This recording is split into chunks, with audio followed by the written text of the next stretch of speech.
नहीं। पानी को भी मात दे। Realme 14X वाटरप्रूफ है, टेंशन लेने का नहीं।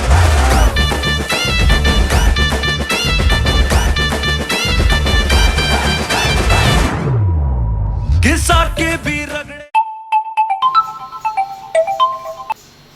হ্যাঁ ভাই, হ্যাঁ রিয়েলমি নতুন একটা মডেল লঞ্চ হয়েছে 14X, ওটাই ওয়াটারপ্রুফ টেস্টটা করছিলাম।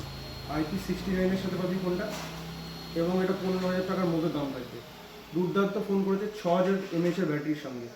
তো ফোনের ডিজাইনটাও খুব সুন্দর, ডায়মন্ড কাট ডিজাইন রয়েছে, একদম 15,000 টাকার মধ্যে বেস্ট ফোন হয়ে যাবে IP69 ওয়াটারপ্রুফের সাথে। जब सारे फोन पीछे रह जाए, Realme 14X की दमदार किलर बैटरी लाइफ